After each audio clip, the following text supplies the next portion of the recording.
ခုက Maxi Exchange ထဲမှာ STP token ကို spot trading မှာ market နဲ့ဘယ်လိုဝယ်ရမလဲပေါ့နော်အဲ့တော့ Maxi ထဲကိုဝင်လိုက်ဝင်ချင်းမှာဆိုရင်ကိုယ့်ရဲ့ home page ရောက်သွားပြီပေါ့နော်ကိုယ့်ရဲ့ဒီ Maxi wallet ထဲမှာ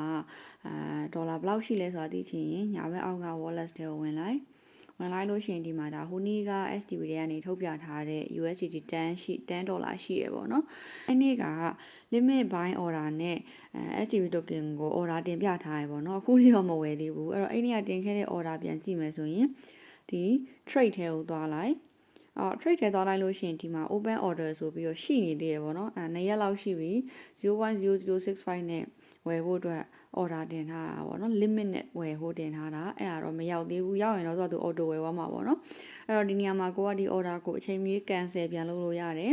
edit လည်းပြန်လုပ်လို့ရတယ်ပေါ့နော်ဒီ order ကတော့အဲ့တိုင်းထားလိုက်မယ်ကျန်နေတဲ့$4ကျော်လောက်ကို market နဲ့ဝယ်ပြမယ်ပေါ့နော်အဲ့တော့ဒီညမှာအများတန်းခဏသတိပေးရ trade ထဲက support ထဲမှာပဲ spot trading မှာပဲဝယ်ရမယ်ပေါ့နော်ဒီဘက်က futures တို့ဘာလို့နဲ့မှားပြီးတော့နှိမ့်မိမှာဆိုလို့အဲ့တော့ကိုရောင်းဝယ်လုပ်မဲ့ token ပဲဒီ STP USDT ပဲဖြစ်ရမယ်ဒီမှာ STP USDT မဖြစ်နေလို့ရှိရင်ပြန်ပြောင်းပေးပေါ့နော်အဲ့တော့ buy page ကိုရောက်ပြီးရာတင်ရင်အရှိမပြောခဲ့သလိုပဲ၄ခုရှိရဆိုရင်များသောအားဖြင့် limit နဲ့ market နဲ့ပဲဝယ်ကြပါပေါ့နော်အရှိဗီဒီယိုမှာက limit နဲ့ဝယ်တဲ့ဟာတင်ထားပြီးတယ်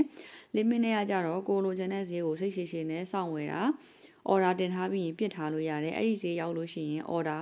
auto ဝယ်သွားမှာပေါ့နော်ဒီတစ်ခေါက်ကတော့ market နဲ့ဝယ်ပြမှာပေါ့နော်အဲ့တော့ market လို့ထားလိုက်တယ်အဲ့တော့ market နဲ့ဝယ်ထားလို့ရှိရင်ကျတော့ဒီအောက်မှာကိုက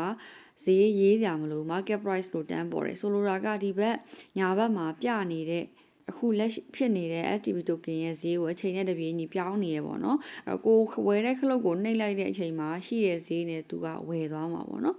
အဲ့တော့ဒီအောက်မှာကကို USDT ဘလောက်ဖိုးဝယ်မှာလဲပေါ့ဒီအောက်မှာ available ဆိုပြီးတော့ကိုရဲ့ Maxi wallet ထဲမှာကျန်နေတဲ့ USDT amount ကိုပြပေးရပေါ့နော်ဒါဆိုရင်အမရဲ့ Maxi account ထဲမှာ$4ကျော်$5နီးပါးကျန်တယ်အဲ့ဒါအကုန်ဝယ်မှာလားပေါ့အဲ့တော့ဒီမှာက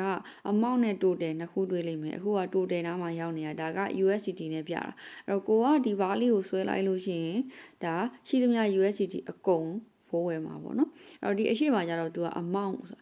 ကကျတော့သူကဒီ STP token နဲ့ပြတာပေါ့ဆိုပါစို့ဒီရှိတဲ့ဒေါ်လာအကုန်လုံးဝယ်မယ်ဆိုရင် STP token ကိုဘယ်လောက်ရမှာလဲဆိုဒီမှာ649.53 token ရမယ်ပေါ့နော်အဲ့တော့ total နဲ့ပဲသွား amount နဲ့ပဲသွားကြိုက်တာသွားလို့ရတယ်အခုကတော့အမကအကုန်ဝယ်မှာမို့လို့ဒီ USDT အကုန်ပေါ့နော် 4.795001 အကုန်လုံးနဲ့ဝယ်လိုက်မယ်အခုဝယ်မှာက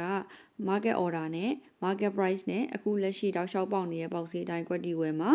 ဒီအောက်မှာဒေါ်လာအကုန်ဝယ်မှာပေါ့နော်ဒီနေရာမှာကကိုကြိုက်တဲ့ဒေါ်လာအမောင်းထားပြီးတော့ပြင်ပြီးဝယ်လို့ရတယ်အကုန်သေးချပြီးဆိုလို့ရှိရင် buy STP ဆိုတာကိုနှိပ်လိုက်တော့မယ် submitted successfully အဲ့ဆိုရင်သူကအဲ့ဒါချက်ချင်းဝယ်သွားပြီဒီအောက်က open order မှာပါဒီမှာဘာမှမရှိတော့ဘူးအဲ့တော့ကိုဝယ်လိုက်တဲ့ order history ကိုပြန်ကြည့်ချင်ရင်ဒီ open order position ရဲ့ပြီးနားမှာဒီလို paper ပုံလေးရှိရပေါ့နော်အဲ့ဒါလေးနှိပ်လိုက်ဒီ open order ဆိုတဲ့နေရာမှာကရှေ့ရက်က limit နဲ့ဝယ်ပြထားတဲ့ဟာပေါ့နော်မဝယ်သွားသေးဘူးခုတည်းဒီ position open ဖြစ်နေတော့မယ်အဲ့တော့ order history ကိုသွားကြည့်လိုက်လို့ရှိရင်ဒီနေရာမှာ completed ဖြစ်သွားပြီပေါ့နော်အယောင်းဝယ်ဖြစ်ပြီးသွားပြီဒီမှာ market buy market နဲ့ဝယ်သွားတဲ့ဟာခုနorder တင်လိုက်တာ USDT 4.79 ဒေါ်လာဘိုးကိုမှဒါဝယ်သွားတဲ့ဈေးပေါ့နော် 0.00743 နဲ့ဝယ်သွားတယ်ပေါ့ STP token ကို645.35 token ရလိုက်တယ်ပေါ့နော်ရထားတဲ့ STP token တွေကိုဘယ်နားမှာသွားပြန်စစ်ရမလဲဆိုရင်ထုံးစံတိုင်း wallet မှာပဲကိုယ့်ရဲ့ပိုင်ဆိုင်မှုတွေကိုသွားပြန်စစ်မယ်ပေါ့နော် wallet တွေကိုဝင်လိုက်လို့ရှိရင်ဒီမှာတွေ့လားအဲ့တော့ဒီအရင်တော့က USDT $10အနေနဲ့ရှိပေမဲ့အခုကတော့ STP နဲ့ USDT နဲ့ဖြစ်သွားပြီအဲ့တော့အရှိမပြောခဲ့ဘူးသလိုပဲ market နဲ့ဝယ်တာမှာဘာတစ်ခုရှိလဲဆိုလို့ရှိရင်သူကဒီမှာသူ့ဈေးတက်ကြောက်တစ်ချက်ဝင်ပြကြည့်မယ်ပေါ့နော် candlestick လေးတွေကိုဝင်လိုက်ဒါဆိုသူဈေးတက်ကြပါတော့တနာရီတော့ထားပါတော့ဒီကောင်ကို1 minute ချက်နဲ့ကြည့်လိုက်ပေါ့နော်1 minute ချက်နဲ့ဆိုရင်သူဒီမှာကြည့်လိုက်ဒီဈေးဒီတက်လိုက်ကြလိုက်ကိုတောက်လျှောက်ဖြစ်နေတာပေါ့နော်အဲ့တော့အရင် fluctuate မဖြစ်ဘူးဒီနားမှာပဲတက်လိုက်ကြလိုက်ဆိုရင်ကြတော့ကိုက market နဲ့ဝယ်တာကတိတ်မတိတာဘူးဒီနားဝင်းချင်ပဲဝယ်သွားမှာတခါတလေကြလို့ရှိရင်အရန်အတက်ကြကြတော့ဝုန်းဆိုစောင့်တက်ဝုန်းဆိုစောင့်ကြတဲ့အချိန်လေးရှိတယ်အဲ့ချိန်မှာကိုက market နဲ့ဝယ်မိသွားလို့ရှိရင်ကိုနှိပ်လိုက်ကိုကြည့်နေတော့ကတော့ကိုလိုချင်တဲ့ဈေးနားလေးမှာပဲဒါပေမဲ့ကိုဒီ buy order နှိပ်လိုက်တဲ့အခါမှာဈေးစောင့်တက်သွားတဲ့အချိန်နဲ့ကြုံလို့ရှိရင် ဈေးအများကြီးနဲ့ဝယ်သွားတာမျိုးဖြစ်တတ်တယ်ပေါ့နော်အဲ့လိုပဲကိုကရောင်းနေလို့ဆိုလို့ရှိရင်လေကိုကတော့ဒီဈေးတန်းကြိုက်တယ် market နဲ့ရောင်းပြီးဒီဈေးတိုင်းရောင်းလိုက်ပြီဆိုပေမဲ့ကိုခလုံးနှိမ့်လိုက်တဲ့အချိန်မှာဈေးဝုန်းဆိုပြုတ်ကြတဲ့အချိန်နဲ့ကြုံလို့ရှိရင်ကြတော့သူအဲ့ဒီအချိန်မှာရောင်းလိုက်တဲ့ဈေးအနှိမ့်ဈေးနဲ့ပဲရောင်းမိသွားတာမျိုးဖြစ်တတ်တယ်ပေါ့နော်ပိုစင်ပြေတာကတော့ limit နဲ့ဝယ်တာကတော့ကိုယ်စိတ်ကြိုက်ဈေးနဲ့ဝယ်လို့ရတယ်ပေါ့နော်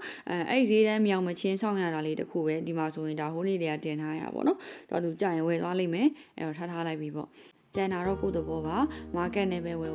limit နဲ့ပဲဝယ်ဒီကတော့ကိုယ့်တဲ့ကို STP token တွေရောက်လာပါတော့ကိုကြိုက်တဲ့စီအဆင်ပြေတဲ့စီနဲ့ရောက်လာရင်ရပြီအဲ့တော့နောက်ဗီဒီယိုတွေမှာတော့ကိုယ့်ရဲ့ဒီ Maxi ထဲမှာဝယ်ထားတဲ့ STP token တွေကိုကိုယ့်ရဲ့ STP account ထဲကိုဘယ်လိုပြန်ပြီးတော့ရွှေ့ရမလဲဆိုတာတင်ပေးသွားပါမယ်စုံနေကြည့်ပြီးရတဲ့အတွက်လည်းကျေးဇူးအများကြီးတင်ပါတယ်